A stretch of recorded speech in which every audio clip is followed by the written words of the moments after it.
Shri Guru Charana Kamalebhyo Namaha. Sri Sukadev Goswami says to King Parikshit, O Parikshit, any devotee who has received self-realization while alive, seeing such devotee, touching such devotee, or conversing with such devotee, brings immutable good result. Concrete good result, sure. Their blessings severs the tie to this material world. If they become pleased on somebody, then sure their liberation becomes sure. They will surely receive liberation. If by chance somebody experiences some kind of difficulty after receiving blessings from a pure devotee, that difficulty will also result in pleasing later on. Because Lord stays with the devotee, pure devotee. The association of a pure devotee removes bad omens and helps one become detached from sense gratification. Therefore, one should keep connection with the pure devotee somehow. If somebody keeps such a connection, then their desires in due course will be fulfilled. Sri Sukadev Goswami further said,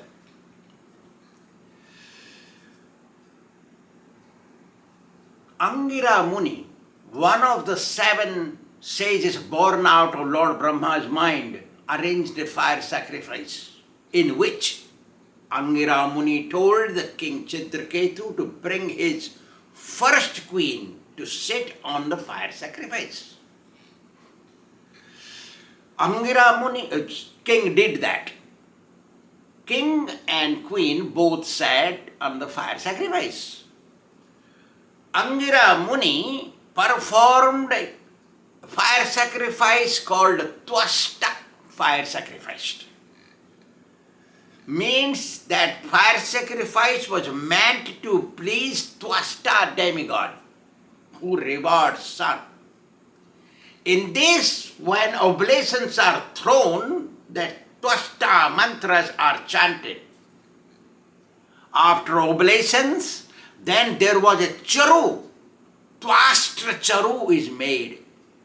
Tvashta charu is milk boiled in rice boiled in the milk with sugar. Means it is like a sweet rice, but it's not sweet rice. Sweet rice is a little more mixed in the milk, more mingled, more little thick. This is little thinner. Rice and milk is little separate. More milk than rice. After the oblations were thrown with the Tvashta, means that sweet rice type, in the fire sacrifice with mantras, there were some left over, and that is called leftover of the sacrifice. So, sage Angira handed that bowl of that Tvashta, sweet rice-like substance, to King Chitraketu and told him to feed this to your wife. King handed it to his wife and told her to eat, and queen ate it. Kṛṣṇa, in due course of time, became pregnant. And Swāmī left the house, went back to his place. And after some time, and a proper date, a boy, a male child was born to Kṛṣṇa.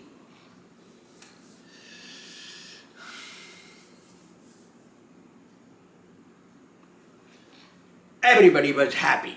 The king was very jolly. In the kingdom, all the residents were jolly, happy, having a son, a prince coming in the palace. Anything that is achieved after long waiting, when that thing comes, becomes very happy, and everybody becomes happy. If something is easily available, then people don't give that much of importance to it.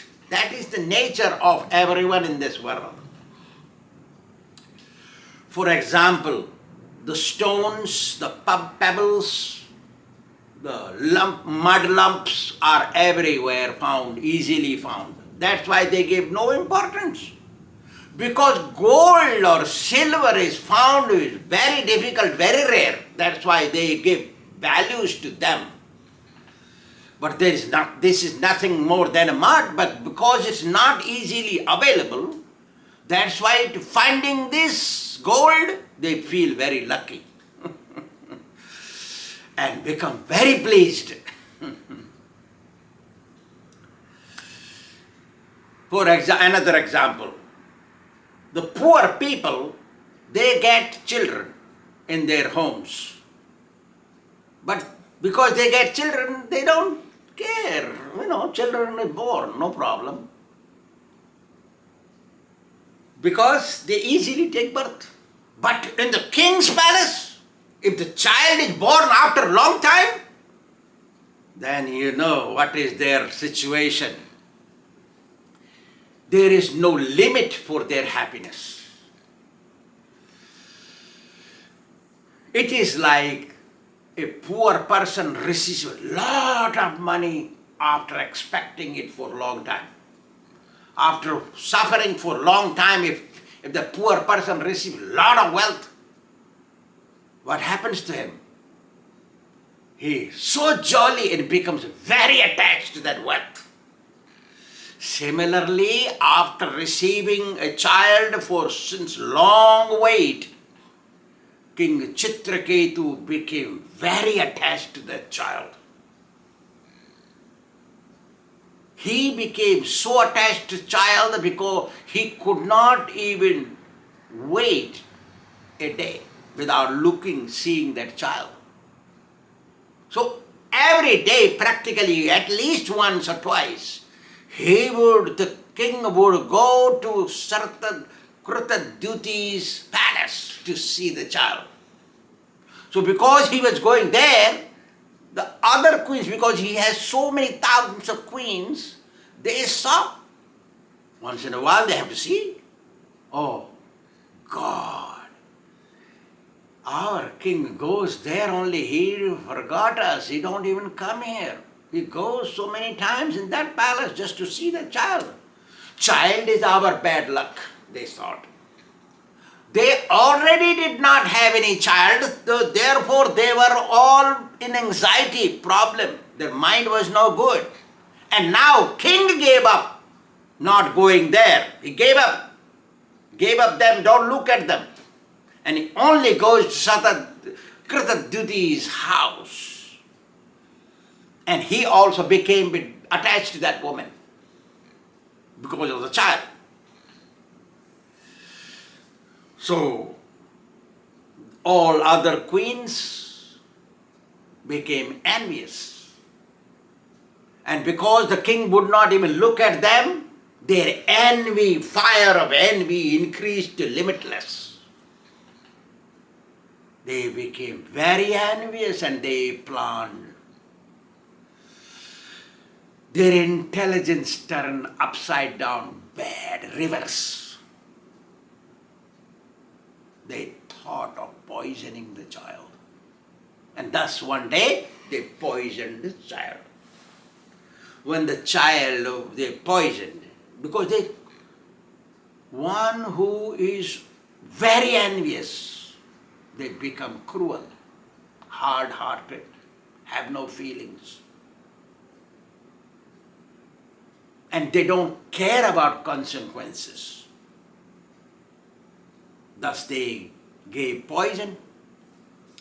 And poison-giving cruel act of these queens, Kṛṣṇa did not know, was not aware of it. So that day, she felt, oh, my child is sleeping for too long. Let me go and wake him up. When she tried to wake him up, there is Haribol party there. The child was dead. When she found her child is dead with the poison because of smell, she screamingly cried and fainted, fell on the ground. Hearing cry sound nearby, everybody came there. Also, other queens also came there and made a face of crying. A face like crying, but they were not crying because of their misdeed, child is dead. They wanted him to die. So they were only making a face to cry. So others don't think anything wrong. When king found out about the death of his son, he came there along with his ministers. Seeing queen crying screamingly, king also cried and fell unconscious. In due course of time, so much cry going on, queen spoke words criticizing the destiny, the creator, saying, Aho vidhatas tvamatīva bāliso yastvātma srushtya pratirūpamīhase paretu jīvati aparasya yasmritir viparyayascetvamasi dhruvaparaha. O vidhata means destiny, the creator of the living entities, all that. You are not very intelligent, you are cruel.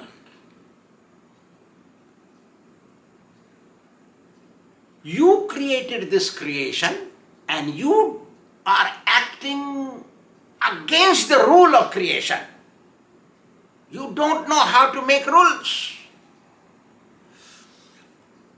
How surprising it is. Your brain is like a child.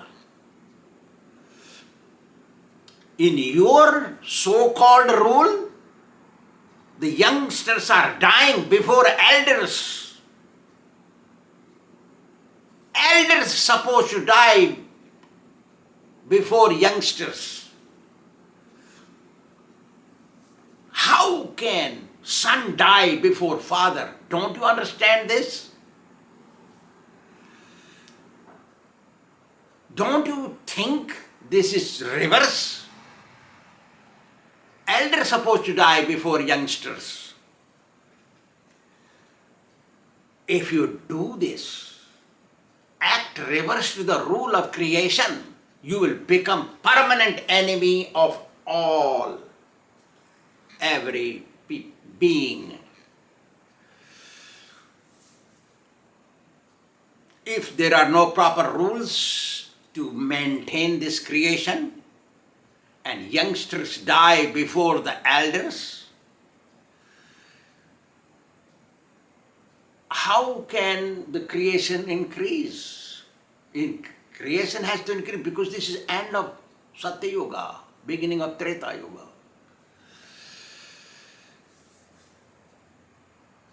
After killing the youngsters, you are becoming obstacle to the creation because you are killing youngsters first before the elders.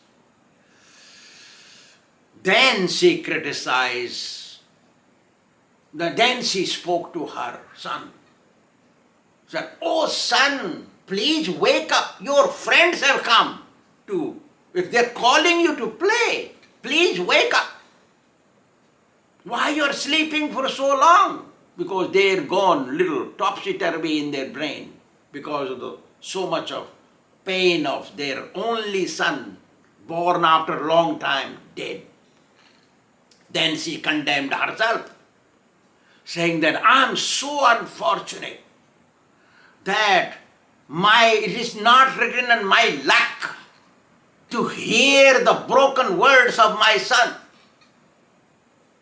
She's criticizing. Then she criticized death personified Yamaraj. "Oh cruel person, you are so hard-hearted. You have taken my son to your place from where there is no return. How cruel you are." Then Sri Sukadeva Goswami says, king heard the words of his wife and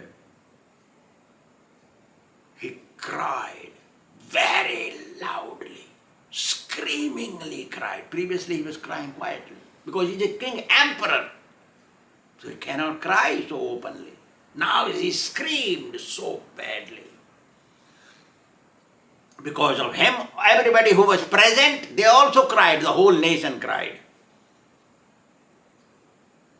Finding this, Angira Muni and Narada Muni, both together, decided to come to see King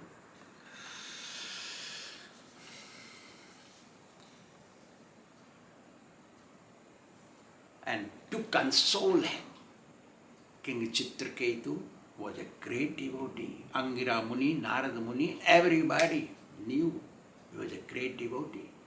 So they came to console.